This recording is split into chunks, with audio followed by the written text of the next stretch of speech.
Again, I'm not a professional cosmetologist. Hey guys, it's Sierra. Welcome back to my channel. Now, I never thought I'd be making a video like this, but based on recent events, it has occurred to me that this might be very useful information for more than just me. I recently got a gig in modeling, which is so awesome. I'm really excited. And my lovely agent wanted me to dye my hair this great jet black color. For me, it's absolutely no problem. If you've watched any of my other videos, you know my hair is always changing. I love dyeing my hair. I've had black hair before. So I was super excited. I booked an appointment with my hairstylist. Good to go. Now, for any of you that continually dye your hair at a salon, you know that it is so expensive. It is ridiculously expensive to keep up with your hair, especially if you're going from really dark to really light or really light to really dark, because your outgrowth is just ridiculous, okay? Every time that my hair starts growing out, I'm naturally a light blonde, light dirty blonde, so my roots make me look like I'm bald. It's not cute. So with that being said, I have to go to the salon very often to keep my hair looking luscious and natural. No, my hair, this doesn't look natural. But to keep my roots in check, I often like to bleach my own eyebrows at home, use box dyes, and really just do any kind of to my hair that I know will probably mess it up. So I figured I can just dye my own hair at home. By doing so, I knew I would be saving hundreds upon hundreds of dollars every single month. It's crazy. So I had a few different options on my hands. Number one, box dye. Don't do that.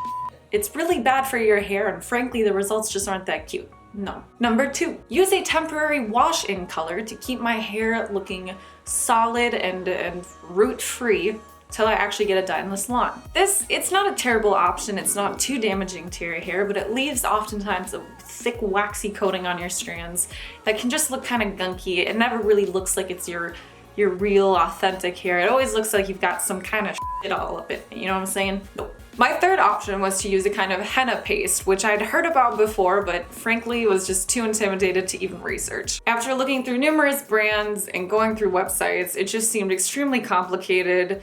It took so long, the results were never even, and frankly, it was just beyond my patience level. My fourth and basically final option was to use a professional dye and try it at home. So with all this being said, I had made up my mind. How tricky can it be? My hair is jet black. Worst case scenario, you put more black dye on it. It can't be that complicated. It was the same thing as a box dye. It just was a little bit more of a scientific formula, if you will. It wasn't pre-measured. You had to do that yourself. You had to find the right strength of developer, etc., etc. But frankly, one of my defining characteristics is that I'm way too confident in my abilities to actually make things look good. So after looking through all the different brands, I finally made up my mind and decided to use Necktie by Goldwell. The reviews were actually really good, and there was only really one negative one, which said they had a bit of an allergic reaction. But I figured, you know, it's probably somebody who's allergic to everything. I'm not even gonna think about it. It wasn't that severe, whatever. Now at this point, I had a very important go-see in a matter of days, and I wanted to be looking my best. I wanted my roots to be done. I wanted my hair to be super intense jet black. So I figured I would just dye the whole thing. I wouldn't just do my roots. All thanks to Amazon Prime, my delivery was there in a matter of days, and I was ready to go. Now every fiber of my being was telling me not to do this before this really important meeting. But as I said, I'm way too overconfident in my abilities as a cosmetologist. So I said, nope, we're gonna do this right now. Being the responsible young lady I was, I had also purchased a colorist kit from Amazon as well. Came with cape, gloves, little brush, mixing bowl. I was set and ready to go. As per the directions stated, I dumped my hair dye into the bowl and mixed it with an equal amount of developer. And away we went. Slapped that bad boy up on that noggin and started going to town. About halfway through, I noticed that my cheeks started looking pretty red and I was feeling a little bit hot. Being the anxiety-ridden little thing that I am, I figured it was simply me being anxious about my upcoming meeting. My bathroom lights also get super hot. You know, you're working with your hands, you're holding them up here. I didn't think nothing of it. Thought I was just maybe getting a little overworked. By the time that the dye was ready to come off, about 20 so minutes later, I really started noticing that my scalp was just getting a little warm. You know, I didn't feel too great. I was feeling a little nauseous almost. This is when I really started thinking something has to be off here. I don't know. It's probably the peroxide. Maybe I left it on too long. You know, maybe I mixed too much of something with the other one. I didn't know. Again, I'm not a professional cosmetologist, so let me tell you, I didn't know what to do. So I immediately got in the shower. I started rinsing it out of my hair, shampooed it all out. I really did it, tried to get as much of it out as I could, but I still just felt hot. I still didn't feel great. But again, I just figured, you know, it's the chemicals and the dye. Everybody gets a little sensitive on their scalp when they dye their hair. Still, no big worries. As I got out of the shower, I was blow drying my hair and started realizing I had these little bumps forming all over my cheeks. Now, I'm no stranger to allergic reactions. I actually do have very sensitive skin. And again, I know what you're thinking. Why the didn't you do a patch test? I don't know. I don't know. Something in me just needs to challenge myself as much as possible. So as these bumps were forming, I realized they looked very much like something that I had suffered with over the summer, which is perioral dermatitis. Now, if you don't know this, it's a terrible thing to have happen to you. Nobody really quite knows the cause, and there's no cure. There's only treatment. Luckily, mine actually went away with a proper dermatologist. It went away within about 4 months, I believe. But damn, it is terrible. Your skin is itchy and flaky and bumpy. It looks really rough, and the more lotion you put on it to try and calm the dryness, the worse it can actually get. Anyway, these bumps looked exactly like that. So naturally, I start furiously typing into Google, what the hell did I do to myself? God help me now, please. As the results came up, I saw that this was probably contact dermatitis. Now, this is one of the first and most obvious signs that you are allergic to a product, but there's a ton of different symptoms that can occur, especially with hair dye,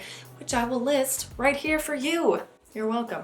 Instantly, I started panicking. I saw photos of people's heads that had swollen to basically double their size. The photos are absolutely insane. It's crazy the kind of allergies people can have to hair dye. So I'm panicking. I immediately hop back in the shower. I start scrubbing my scalp, just viciously trying to get whatever this is off of my hair. I think I probably shampooed my hair at least 4 more times that evening. I thought I was done for. This is it. I won't be able to make the go-see. I'm not gonna get the job. I was just like devastated. I was hitting myself over the head. Why do you need to do this to yourself? But thank God above, the next morning I woke up and my face was okay. It was still a little hot, still a little red, but the bumps were gone. The most important thing, however, was that my scalp was just still like hot. It was like tight and just felt swollen. I had read that sometimes these like insane head swelling instances can happen up to like 24 hours later or something. So I was still so nervous that something was gonna happen. I was debating if I should go to see a doctor right away. But again, thank you God, nothing like that happened. For the next couple of days or so, my head was just still really hot, tight. I had a headache, just almost felt really like dizzy out of it. Like something was just super weird about this. My head felt like it was just going to like pop at any second. It was so uncomfortable. So obviously I realized that whatever the hell was in this dye, I was super allergic to, which was just very odd to me because for the last 10 years or so, I've been dyeing my hair. All different colors, all different shades, all different products, box dyes, salon dyes, all different salons, all different stylists. I had never had a reaction to hair dye like this ever in my life before. So I start researching these products that I had purchased. What the hell could it be? I thought maybe they were a knockoff because I got it from Amazon, which don't do, by the way. Make sure you're buying from a reputable seller, or just better yet, buy from the actual website themselves. So after researching for hours, I finally found out one of the ingredients that could be causing this kind of severe allergic reaction. Now, the chemical is commonly known as PPD, but I'll put all the different variations right here. It goes by so many different names, so oftentimes people may look at the ingredients briefly and not really understand that it could be PPD. Now, PPD is interesting because it is found in a lot of black hair dyes, like a lot of them. Now, the weird thing about PPD is that people can be dyeing their hair for years and years and years and never have an allergic reaction to PPD, like not even a single itch on their scalp. But then the next time they use it, they can have a life-threatening allergic reaction. It's so crazy to me. So I'm blonde, and I've been dyeing my hair black for over a decade, right? So I started getting like a little like irritation. Never assumed, I didn't figure out it was from hair dye because I've been doing it for so long, and I'm not a salon. So I found the name of the chemical, I found all the variations, and looking at the box, and there's nothing. There's no form, there's no variation of PPD. It's not in the dye, it's not in the developer, nothing. So I'm thinking, boy, that's odd. This is like the only chemical I found in here which could be causing this kind of like severe allergic reaction. So I kept researching. I was determined to figure out what did this to my head, so obviously I can avoid it in the future. I finally found the name of one of the other ingredients which could have been the culprit. Ethanolamine. Now the thing about ethanolamine is that it's often used in place of ammonia in different hair dye products. Because it's used in place of ammonia, all these hair dye boxes can say ammonia free and all natural, and you know, really put off this brand image that it's so much better for you than a different hair dye with ammonia or PPD, whatever. Now, after looking into what ethanolamine actually is and what it does to your body, it is an extremely corrosive chemical, actually worse than ammonia. So finally I figured out what did this to me, and I was so relieved, but holy crap. So after going through this lovely little experience, this lovely little life lesson, I wanted to share with anybody out there who A, does dye their hair black, or B, may have sensitive skin. I think it is so crucial that we check our ingredients and check what they actually do to our bodies so that we as consumers can make informed decisions about what's best for us. I think we as consumers, and just me specifically in general, I can be so trusting of what's on the shelves or in my salon that I don't even think twice about the ingredients. But the fact is, the beauty industry is a business, and their goal isn't to keep you healthy, their goal is to make money. So basically, I just wanted to make this video to help anybody who does dye their hair black so that you're aware of the kind of chemicals that can be in these different dyes. I also wanted to make this video for anybody with sensitive skin like me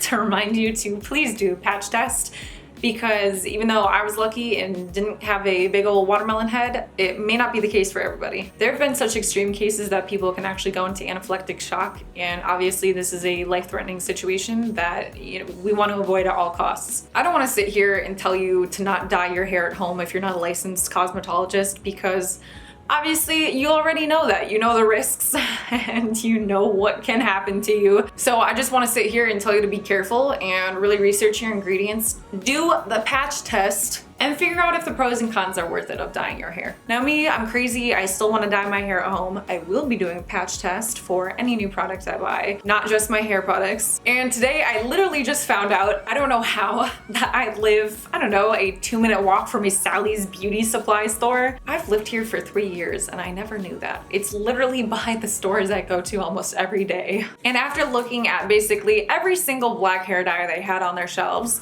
I found one called Color Tango by Willa that I will be trying next. This is the only, and I repeat, the only dye I saw for black hair in their store that does not contain PPD, PTD, any of those variations, or ethanolamine. I want to state that I don't know if this is a better product for people with sensitive skin. I don't know if this is a healthy product or a good product, but I know it does not contain those ingredients, and this is something that I will be trying. I can update you guys later if it does work and I don't have an allergic reaction. But within the next month or so, I'm gonna have to use it to touch up my hair, and I'm gonna be doing the patch test first, and hopefully this will be a good product for me. So thank you guys so much for watching. I hope this video helps you make a little bit more of an informed choice on the kind of products you're using. It just helps you become more aware of the ingredients in everyday beauty products that are deemed as safe or natural or perfectly healthy. One thing I'm actually doing right now, which some of you might want to do, is transition your current beauty products into the more natural, actually natural versions of themselves. For example, instead of lotion where there's all kinds of fragrances and dyes and all whatever crap is in there, use argan oil or vitamin E, or hell, you can even use olive oil. Lather yourself up like the little meatball you are. There's so many different products out there. There's so many different brands that offer natural solutions to a lot of the big box stuff. It just takes a little bit of extra effort, a little bit of extra time to find these brands, maybe a little bit of extra money in the end. But ultimately, I've found that switching over to the more natural stuff has left my skin healthier, brighter, I have less breakouts, etc. So if you guys are interested in seeing kind of a more natural approach to skincare, my more sensitive skin beauty routine, let me know in the comments below. Thank you guys so much for watching. I really appreciate the views, and I hope you guys stay contact dermatitis free no matter what you put on your body. I will see you soon.